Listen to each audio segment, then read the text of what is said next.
right, so how'd you enjoy our Pentatonics course? We really hope you enjoyed it. And now that we've done all of this work on pentatonic lines, I'm sure many of you are wondering how to apply these concepts to actual tunes. So today, let's explore pentatonic lines on Herbie Hancock's Sonrisa.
Like always, all of our members will get access to today's PDF, and if you don't want to become a member just yet, remember you can always download any of our PDFs using the link provided in the description of any of our videos.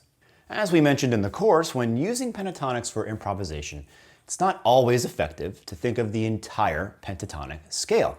Instead, it's a much better approach to think of substructures of the pentatonic and use those to improvise your lines. So you have the entire pentatonic, and remember, this could be a major pentatonic or a minor pentatonic.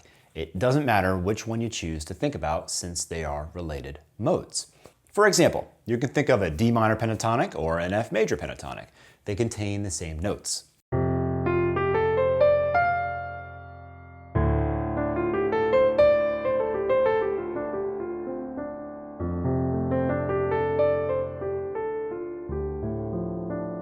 Now, inside the pentatonic, you have really cool substructures that you can use to create your lines. Two-note substructures like perfect fifths or perfect fourths.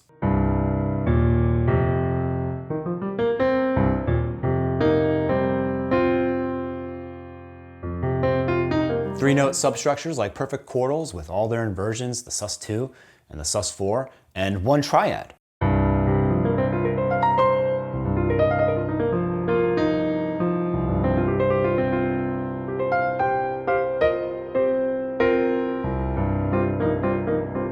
And you also have really effective four-note substructures, the add 9, the minor 7, and the sus4.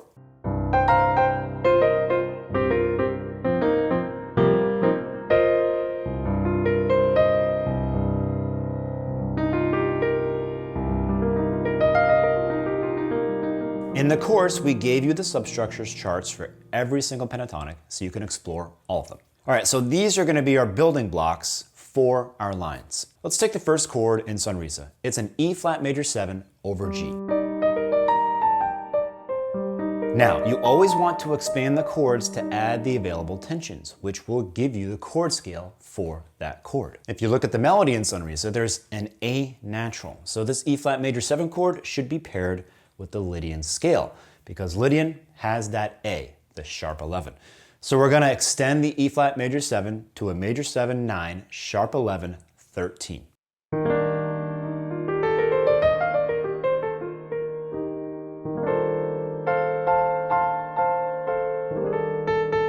Now we can take two different paths.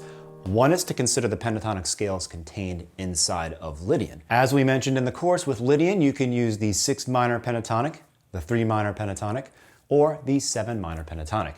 Over E flat major 7, we can play a C minor pentatonic, which is the minor pentatonic on the 6th degree.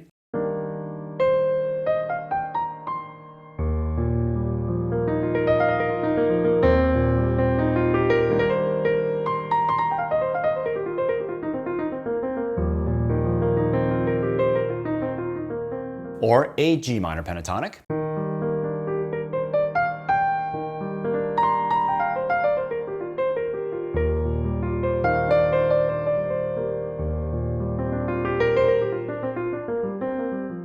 or even a D minor pentatonic.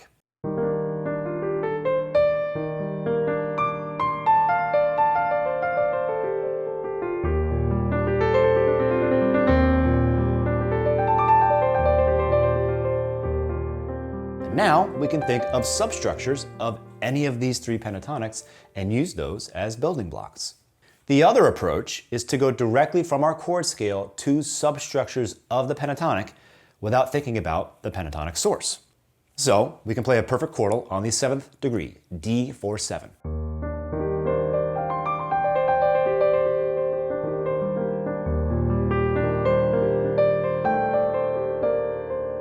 Or a perfect quartal on the 9th, F4/7.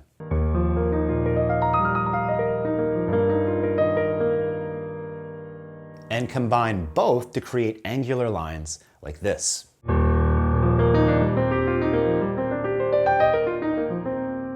The difference between these two approaches is that while the second approach gives you more options and flexibility, the first approach offers you a consistent entire pentatonic that you can use to improvise over our chord. So if you're thinking, this is so hard, how can I think about all these concepts while I improvise? The answer is, you're right. But that's not how this works in reality. The more you practice using this method, the more building blocks you'll add to your memory bank. You'll find your favorite pentatonics or substructure combinations over each chord type. Things that you can recall on the spot without even thinking about them. Remember, this is an exercise that will help you explore new sounds using pentatonics. Eventually, you'll have a bunch of building blocks in your bag of tricks that you can retrieve at will when you're improvising. All right, I hope you found this useful. Keep exploring the rest of the chords in the progression. Practice this way of thinking. And remember, the goal is to add building blocks to your memory bank and then forget about why and how they got there. Just use them.